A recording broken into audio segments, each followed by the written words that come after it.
Jimmer Fredette of the Westchester Knicks with Armin and Levac on 104.5 The Team. Glens Falls native. Jimmer, thanks for spending some time with us today, man. Appreciate you calling in. Yeah, no problem. Thanks for having me on. You are one of the biggest storylines of the day, not just in New York, but around the NBA and, of course, the D-League as well, dropping 37 points last night for the Westchester Knicks. What did that feel like in your debut?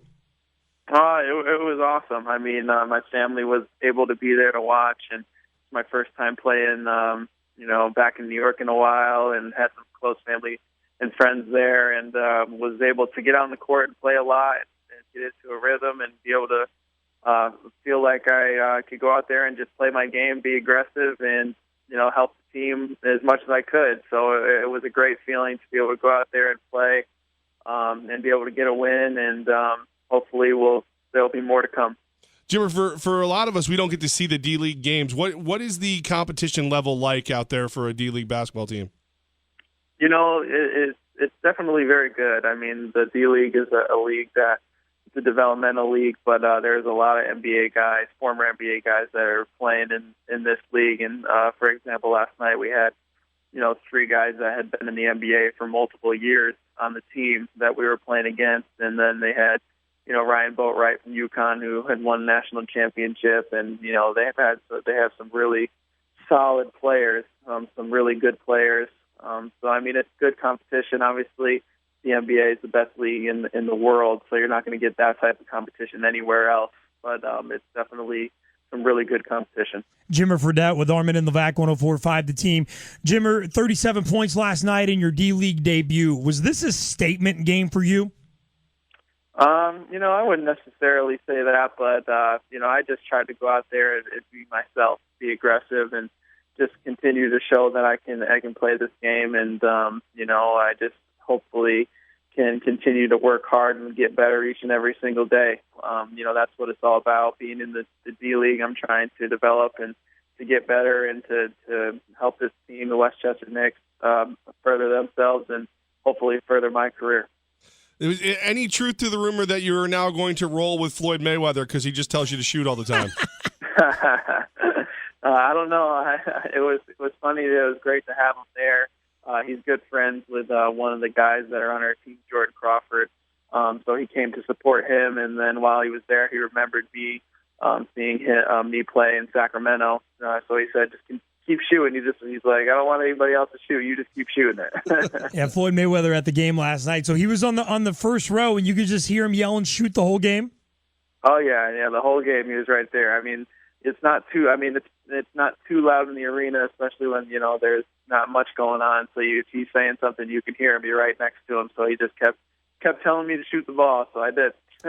Jimmer Fredette with Armin and Levac. Jimmer, have you had any communications with the Knicks front office, with Phil, with Derek Fisher, anything like that? No, not me specifically. Before, the whole process started to where they drafted me number 2 in the D-League draft, they signed off and wanted me to be a part of their organization. So obviously they have some interest, but there was no specifics saying that, if I played well that I would get a call up or anything like that. But I know that they like me and that they think that I can play and think that I could fit into their system. So, I think that was a big reason why they took me in the draft and wanted me to be here. But at the same time, you never know what's going to happen, and I'm not expecting necessarily a call up at any time. Whatever happens is going to happen. I'm just, focused on trying to get better and trying to help this team right now. So when you mentioned the D-League draft that you made yourself eligible for, when you were going through that thought process of what's next, did you ever seriously consider going overseas at all? Yeah, definitely. I mean, I took everything into consideration. I was trying to figure out what was going to be best for my career. The ultimate goal is to get back into the NBA and be able to play and have a long career in the NBA as a good player, and that's what I want to do. And I was just trying to figure out what the best way for me to get back there is. And I think the D-League is a place now where it really is a feeder into the NBA. You have lots of guys going up and getting called up all the time, and just more and more every year. And it's getting more to the point where every single NBA team at some point is probably going to have a D-League team because they think it's very important to invest in. So, I thought it was the best situation for me at this point, and I'm excited to be here. Jimmer Fredette with Armin in the Bag. And Jimmer, it's funny, obviously in the Capital Region, so many people cheering for you, man, backing you up. I mean, you can go anywhere at any time in public. Your name comes up, and so many people know that you can be over the top successful in the NBA. And I guess, everybody has their reasoning and their thoughts as to why you have not found that spot or that role yet. In your own words, the game that we saw last night, why has that not transferred to the NBA level on a consistent basis?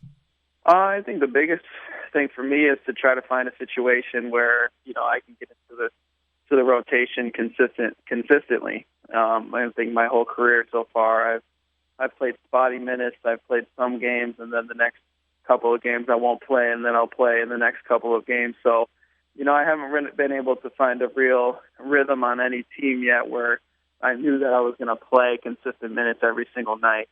So I think that's the biggest challenge for me, to try to show that I can play, get the confidence up and make sure that, the next time I get into a situation that hopefully I'll, be a part of the rotation consistently. And I think once I get to find that, I think that I can, be more consistent every single night with the team in the NBA. So, I'm excited and looking forward to that opportunity. Is there a team when you look around the league, you go, why haven't they called me yet? I'd be perfect for them.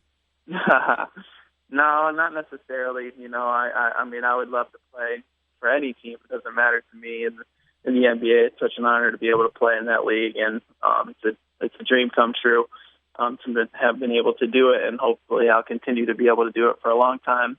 But hopefully a team will call me at some point, and I'm ready for whichever team it is. Did you feel like you had a good shot with the Spurs? They were pretty guard heavy, and I knew that kind of going in. And that's kind of what they told me. I felt like I played well, and I think I did everything that they asked me to do. But at the end of the day, they were looking for a kind of a four-man, a 3 or a 4-man. So they ended up taking Rasul Butler, who was a 3-4 man.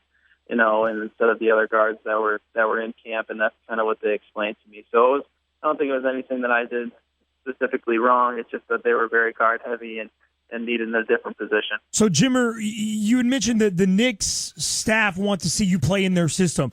How similar is the system at the D-League level to where they can look at that and say, wow, Jimmer had 37 points last night. He can come to this level, and that game will 100% translate to what we're doing up here. Is it that simple? What is that mathematics, or what is that formula like when they're trying to figure out how it translates? And you mentioned the system. You know what I mean? Yeah, they want to see different types of things. They want to see how you score in the game. They want to see your efficiency level. I think that's one thing that I was able to do well last night. I was efficient and able to score, baskets and make a lot of baskets and not take bad shots. I think that they're looking for me to be aggressive. But we run the same exact offense as the Westchester Knicks, as the Knicks do. So, we're running the triangle every single day. I'm getting familiar with it, and the D-League is a little bit more of an up-paced game than the NBA is, but, the Knicks, when you get a stop, they want to run, and, so that's something that, plays into my strengths, and then I'm getting more comfortable with the triangle offense. But it's all about them seeing your efficiency level, see how you play within that system, see how you're getting your shots off, and to see if that you can help their team out, and hopefully they'll see that. Jimmer, how many points did you score while we were talking to you? I don't know, maybe a good 20. Yeah, go on. Hey, Jimmer, our Capital Region insider Brady Farkas is texting me right now. I know you graduated high school in 2007 locally. Who was the best player you ever played locally in the Capital Region?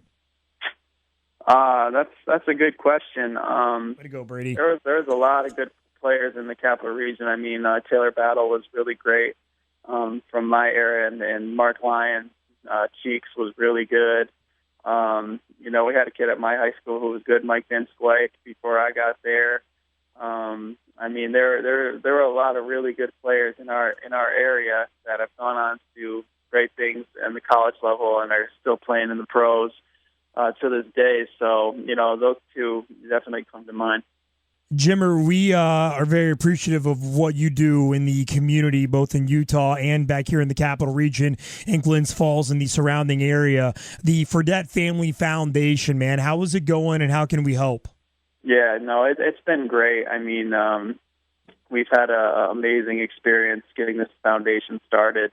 And now that we're in it a couple of years, the support that we have gotten throughout the communities have been absolutely amazing. We're so appreciative of it. We're able to get into schools and try to help out with the anti-bullying campaigns that are going on around in schools all over the country, and specifically in the Capital Region area and in the Utah area. We're very heavily involved in the schools, and anybody that would like to reach out and help, we would definitely appreciate it. You can Google Fredette Family Foundation, and it'll come up with a ton of different sites and things that you can do. We're going to have a website here really soon. It'll be called Jimmerosity.com. Oh, great. That you can go and click on and be able to read all about our stuff and be able to donate or whatever it is that you would like to do. So we appreciate everybody. It's been an awesome experience to be able to help families out and to help kids that have been bullying. And, it's something that's definitely a big issue today. So we're hopefully able to tackle it a little bit. So we're appreciative of it. Well, Jimmer, just know that your hometown station has your back whenever you need us, man. Let us know how we can help the Fredette Family Foundation as well. And we got thousands and thousands of people here in the Albany area that still care about you, love you, keep up with you. So keep kicking some butt, man. And great to hear your spirits are high, just trying to get better, trying to continue to live the dream, man. Humble guy, great guy. Great talking to you, Jimmer, again. And thanks so much for your time tonight. Thank you very much, guys. I appreciate it.